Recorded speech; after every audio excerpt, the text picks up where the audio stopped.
శ్రీ గణేశాయ నమ. కార్తీక పురాణము 12వ అధ్యాయము ద్వాదశి ప్రశంస. మహారాజా, కార్తీక మాసమున కార్తీక సోమవారము కార్తీక ద్వాదశి వ్రతమును గురించి సాలగ్రామపు మహిమలను గురించి వివరించదను వినమని వశిష్ఠ మహాముని ఈ విధంగా తెలియజేసిరి.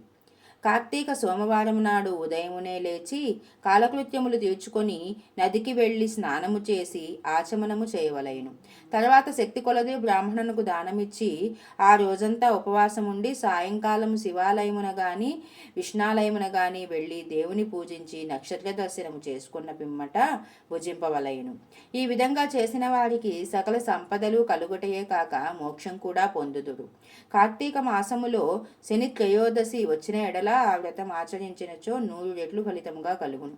కార్తీక శుద్ధ ఏకాదశి రోజున పూర్ణోపవాసం ఉండి ఆ రాత్రి విష్ణాలయమునకు వెళ్ళి శ్రీహరిని మనసారా ధ్యానించి శ్రీహరి సన్నిధిని పురాణ కాలక్షేపము చేసి మరునాడు బ్రాహ్మణ సమారాధన చేసిన 1,000,000 యజ్ఞఫలముల ఫలితము కలుగును.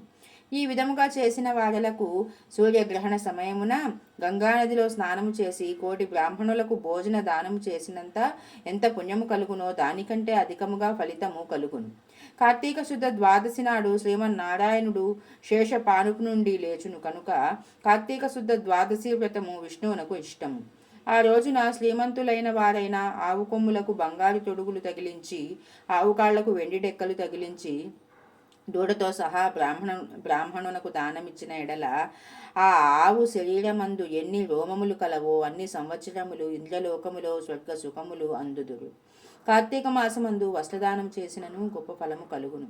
మరియు కార్తీక శుద్ధ పాడ్యం రోజున కార్తీక పౌర్ణమి రోజున కంచుపాత్రలో ఆవునెయ్యి పోసి దీపముంచిన వారు పూర్వజన్మమందు చేసిన సకల పాపములు హరించును.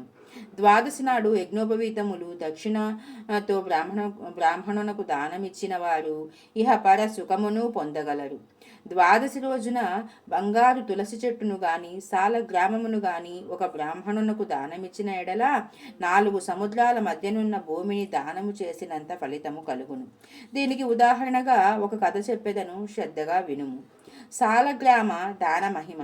పూర్వము అఖండ గోదావరి నదీ తీరమందలి ఒకానొక పల్లయందు ఒక వైశ్యుడు నివసించుచుండెను.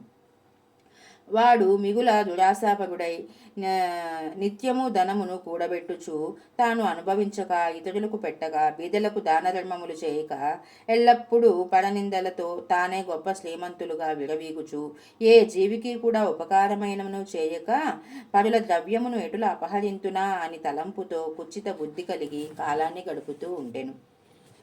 అతడు ఒకనాడు తన గ్రామమునకు సమీపమున ఉన్న పల్లెలో నివసించుచున్న ఒక బ్రాహ్మణునకు తన వద్ద ఉన్న ధనమును పెద్ద వడ్డీకి అప్పు ఇచ్చెను. మరి కొంతకాలమునకు తన సొమ్ము తనకిమ్మని అడుగగా ఆ విప్రుడు, అయ్యా, తమకి ఇయ్యవలసిన ధనము 1 నెల రోజుల గడువులో ఇవ్వగలను. మీ రుణం ఉంచుకోను. ఈ జన్మలో తీర్చిన ఎడల మరు జన్మమున మీ ఇంట జంతువుగానో పుట్టి అయినా మీ రుణము తీర్చుకోగలను అని సవినయముగా వేడుకొనెను. ఆ మాటలకు ఆ కోమటి మండిపడి, అట్లు వీలు లేదు, నా సొమ్ము నాకిప్పుడే ఇవ్వలేను, లేని ఎడల నీ కంఠమును నరికివేయుదును అని ఆవేశం కొలది వెనక ముందు ఆలోచించగా తన మలనన్న కత్తితో ఆ బ్రాహ్మణుని కుత్తుకను కోసెను.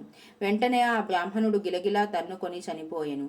ఆ కోమటి భయపడి అక్కడనే ఉన్న యమభటుల వద్దకు వచ్చి పట్టుకొందుడని జడిసి తన గ్రామమునకు పారిపోయెను.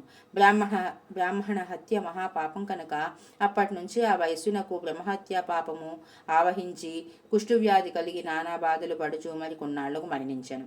వెంటనే యమదూతలు వచ్చి అతన్ని తీసుకుపోయి రౌరవాది నరక కూపములందు పడవేసిరి. ఆ వైశ్యునకు ఒక కుమారుడు కలడు. అతని పేరు ధర్మవీరుడు. ఆ పేరునకు తండ్రి సంపాదించిన ధనమును దాన ధర్మములు చేయుచు పుణ్యకార్యములు ఆచరించుచు నీడ కొరకై చెట్లు నాటించుచు నూతులు చెరువులు తవ్వించుచు సకల జనులను సంతోషపెట్టుచు మంచి కీర్తిని సంపాదించెను.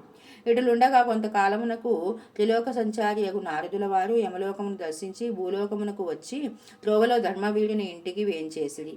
ధర్మవీరుడు నారదుల వారికి సాష్టాంగ దండ ప్రణామములు ఆచరించి విష్ణుదేవునిగా భావించి పిలిచి ఆర్ఘ్యపాద్యాది విధుల చేత సత్కరించి చేతులు జోడించి, మహానుభావ, నా పుణ్యం కొలది నేడు తమ దర్శనం లభించింది. నేను ధన్యుడను. నా జన్మ తరించింది. నా ఇల్లు పావనమైనది. శక్తి కొలది నే జేయు సత్కారములను స్వీకరించి తమరు వచ్చిన కార్యమును విశదీకరించండి అని సవినయుడై వేడుకొనెను. అంత నారదుడు చిరునవ్వు నవ్వి, ఓ ధర్మవీరా, నేను నీకొక హితవు చెప్పదలుచుకొని వచ్చి తిని. శ్రీ మహావిష్ణువునకు కార్తీక మాసంలో శుద్ధ ద్వాదశి మహాప్రీతికరమైన దినము. ఆ రోజున స్నాన దాన జపాదులు ఏవి చేసినను అత్యంత ఫలం కలుగును. 4 జాతులలో ఏ జాతివాడైనా, స్త్రీ అయినా పురుషుడైనా, జారుడైనా చోరుడైనా, పతివ్రత అయినా వ్యభిచారిణి అయినా కార్తీక శుద్ధ ద్వాదశి రోజున సూర్యుడు తులారాశి ఎందు ఉండగా నిష్ఠగా ఉపవాసముండి సాలగ్రామ దానము చేసిన ఎడల వెనకటి జన్మలందు ఈ జన్మమందు చేసిన పాపములు పోవును. నీ తండ్రి యమలోకమున మహానరకం అనుభవించుచున్నాడు. అతనిని ఉద్ధరించుటకై నీవు సాలగ్రామ దానము చేయక తప్పదు. అట్లు చేసి నీ తండ్రి రుణం తీర్చుకో అని చెప్పాను. అంతట ధర్మవీరుడు, నారద మునివర్య, నేను గోదానము, భూదానము, హిరణ్యదానము మొదలగు మహాదానములు చేసి ఉంటిని. అటువంటి దానములు చేయగా నా తండ్రికి మోక్షము కలగనప్పుడు సాలగ్రామం అనే రాతిని దానము చేసినంత మాత్రమున ఆయన ఎట్లు ఉద్ధరింపబడునా అని సంశయం కలుగుతున్నది. దీని వలన ఆకలి కొన్నవాని ఆకలి తీరునా, దాహం కొన్నవాని దాహం తీరునా కాక ఎందులకి దానము చేయవలైను? నేను ఈ సాలగ్రామ దానము మాత్రము చేయజాలనని నిష్కర్షగా పలికెను. ధర్మవీరుని అవివేకమునకు విచారించి, వైశ్యుడా, సాలగ్రామమును శిలామాత్రముగా ఆలోచించితివి. అది శిల కాదు, శ్రీహరి యొక్క రూపము. అన్ని దానముల కంటే సాలగ్రామ దానము చేసిన సోకలుగు ఫలమే గొప్పది. నీ తండ్రిని నరకబాధ నుంచి విముక్తిని గావింపనే నెంచితివేని ఈ దానము తప్ప మరొక మార్గము లేదు అని చెప్పి నారదుడు వెడలిపోయెను. ధర్మవీరుడు ధన బలము గలవాడై ఉండియు, దాన సామర్థ్యము కలిగి ఉండియు కూడా సాలగ్రామ దానము చేయలేదు. కొంతకాలమునకు అతడు చనిపోయెను. నారదుడు చెప్పిన హితబోధను పెడచెవిన పెట్టుట చేత మరణానంతరము 7 జన్మలయందు పులియై పుట్టి, మరి 3 జన్మలందు వానరమై పుట్టి, 5 జన్మలు ఎద్దుగా పుట్టి, 10 జన్మలు మానవ స్త్రీగా పుట్టి, 10 జన్మలు పందిగా జన్మించి ఉండెను.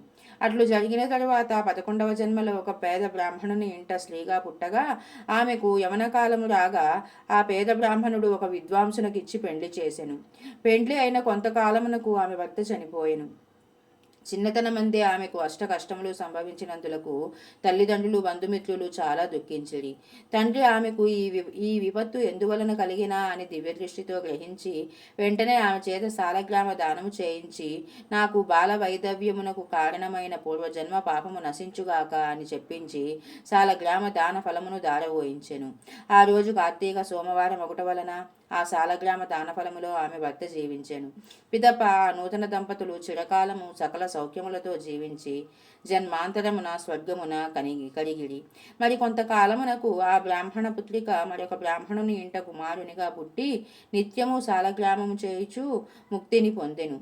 కావున ఓ జనక, కార్తీక శుద్ధ ద్వాదశి రోజున సాలగ్రామ దానం చేసిన దానఫలము ఇంతింతగాదు, ఎంతో ఘనమైనది. కావున నీవు ఆ సాలగ్రామ దానము చేయుము.